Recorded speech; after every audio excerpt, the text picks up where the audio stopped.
Hello everybody and welcome. I am your host Captain Awesomeness, and today, as I look at my wire down here just to make sure you guys can hear me, today I'm actually going to do something a little bit different with regards to go-karting.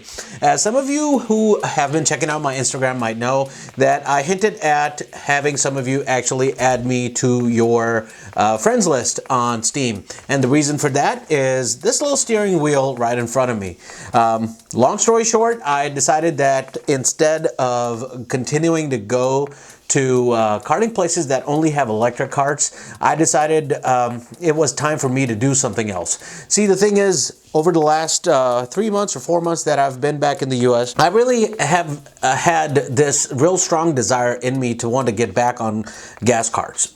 And the thing is that when I went to Cincinnati and did that session with the Racing for Vets group down there on the Sodi RX-8s, I figured out immediately that that was exactly what I was missing out on. That fun and excitement that you get from a go-kart, you simply just don't get from an electric kart at all.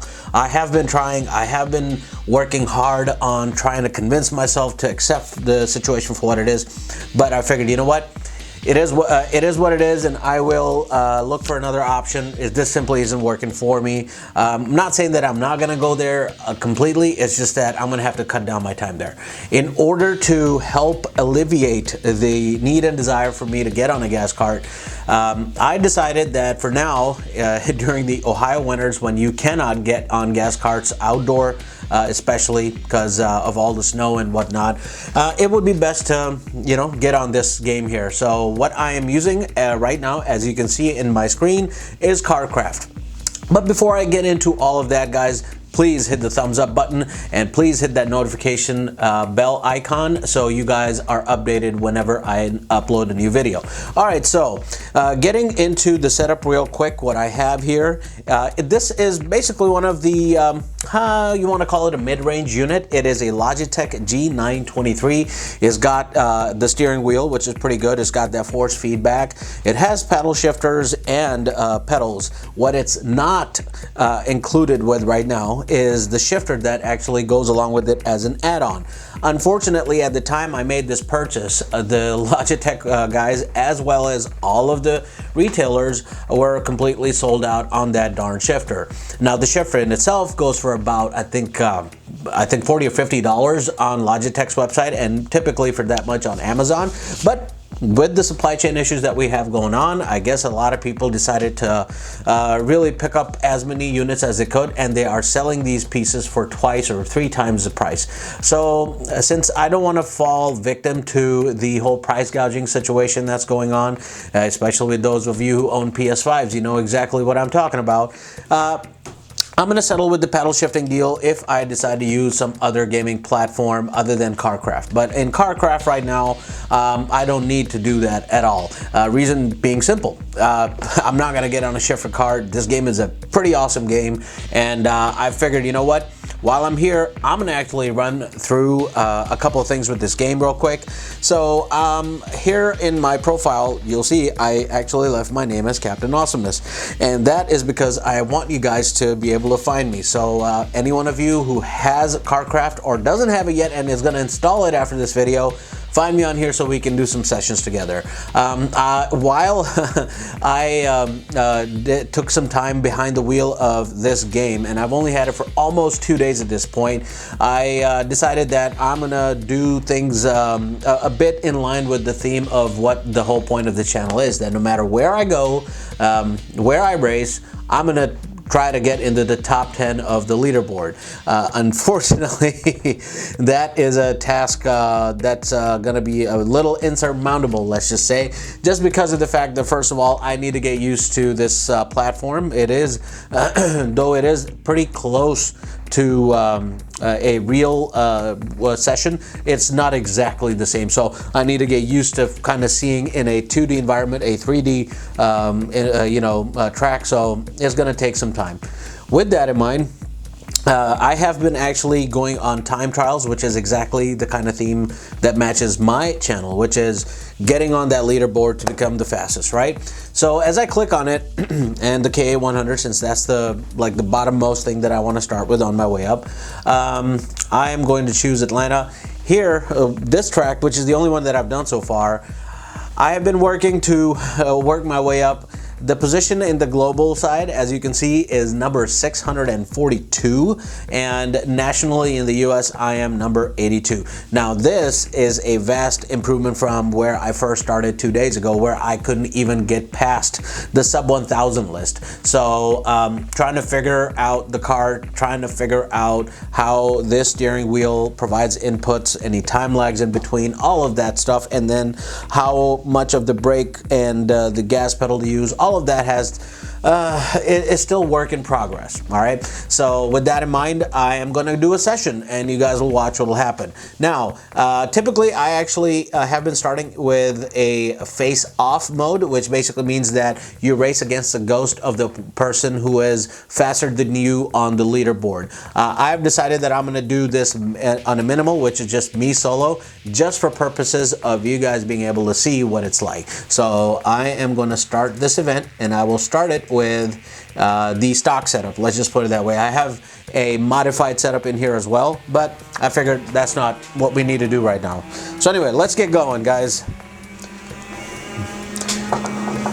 All right, brake, brake, brake, brake. So the thing with braking, as I crash and respawn, because yeah, you can respawn in real life too.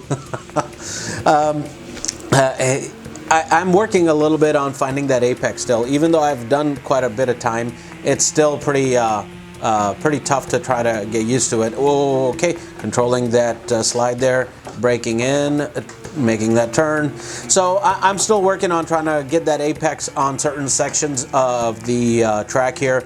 And that's just because, again, I am trying to basically navigate around a 3D environment with a 2D screen, so I can't get to see all the way out like I'd like to. Not to mention the fact that while I talk about this, I did actually already try out VR. So I had an Oculus Rift that I've got along with the Logitech G923, and I gotta tell you guys, it wasn't working out for me at all. I had lingering feelings of nausea quite a bit. Oh, slip again.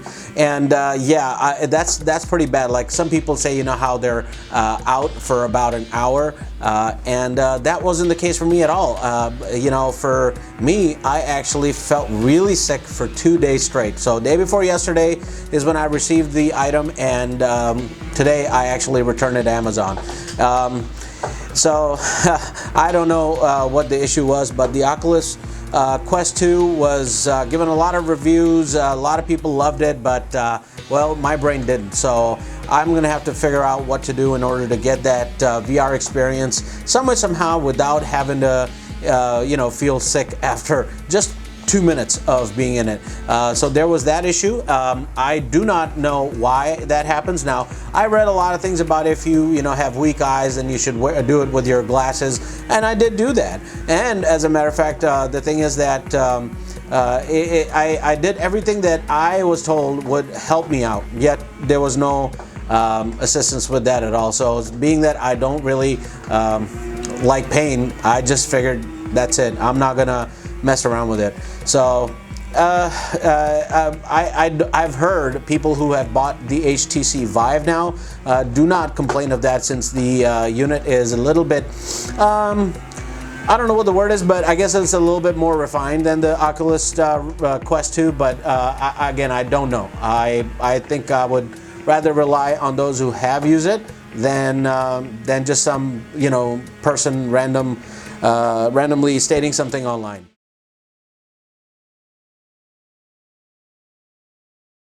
And of course, this stuff is post-edit, I forgot to mention. So the setup I have right now, as you saw in the small little snippet, this is not going to work out long run. I'm actually working on figuring out a good solution to this. I just don't know what that will be. The thing is that the way I'm sitting in a chair with the setup the way it is on the darn computer table, yeah, it's not exactly the same as if I were in a car. There are a lot of guys who have these cockpits basically, and I plan on doing the same. I'm just looking for the right place, or maybe even the right person to build me one. We don't know just yet, but something I wanted to point out, that if you are also looking at doing this, take the time to invest you know, a good amount of money into a setup like this, and don't just settle for a desk, you know, forever. Yeah, I get it, in the beginning, just like me, you might have to, but then eventually you want to get into a good setup. I've got a little 23-inch monitor that's not exactly cutting it for me either, and like I said, with the VR thing, who knows what I want to do. But anyway, the point is that, yeah, this is a good start at least, guys, but you know, whenever you can find a good solution for yourself, do so. But anyway, back to me trying to make a fool out of myself on KartKraft. So anyway, as you can see, this is a bit of a tasker right now, since I'm drifting everywhere and going out of control. So here's what I'm going to do. As soon as I reach the start finish line, I am going to go quiet for just one lap to try to show you guys what it's really like. Right now, I'm just sliding all over the place. Why? Because of what I think is too much steering input. So gotta really work on this. So here we go. I think I kind of did a good exit there out of that last turn. There we go. Yep, that's a lot better.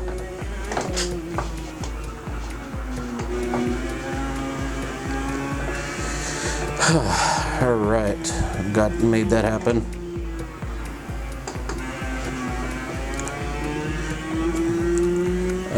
Not the best section lap time I've done there. I've actually gotten into the 18.6 and it's showing 19.009. So I definitely need to work a little bit more on how to rotate through there and through this section. As you can see, being quiet is not helping, and it's all because of, I think, how the throttle modulation in this thing works. The fact is that, of course, I haven't actually raced on a go-kart like this one. The fastest and the most capable one that I've ever been on was the Sodi SR5 in Pakistan, which had a Honda GX 390, so a 390cc engine, a 4-stroke no less. So definitely had a good pick to it, but unfortunately, nothing like this 2-cycle 100cc, I think is what it would be, a KA100, this thing is a beast. And as you can probably look at the speeds that I'm hitting, 60 plus miles an hour, yeah, this thing picks up. 2-cycle engines are a whole different beast. All right, here we go. Brake. I think I'm taking this a little too wide from the outside. What do you guys say? I don't know. All right, so I am actually on a route, I think, to beat my ranking that I have right now, if I can keep it straight. So here we go. Brake. And I gotta find a way to get around there a little bit better. 54, 55, nope. Still need to work on how I navigate through it. And this is the stock setup, so it's not all... and I just went out. But anyway, I will get better at this. It will change a lot, but I just kind of wanted to dedicate a little bit of this video to show you what I will be up to. Hopefully you guys will join me as well. It would be great to actually race with you all. So on the leaderboard stuff that has the friends section, I can actually say that I got to race people that I got to meet via my channel and via all the different tracks that I've been to. So guys, thank you so much for watching, and until the next time, have a good one. Bye-bye.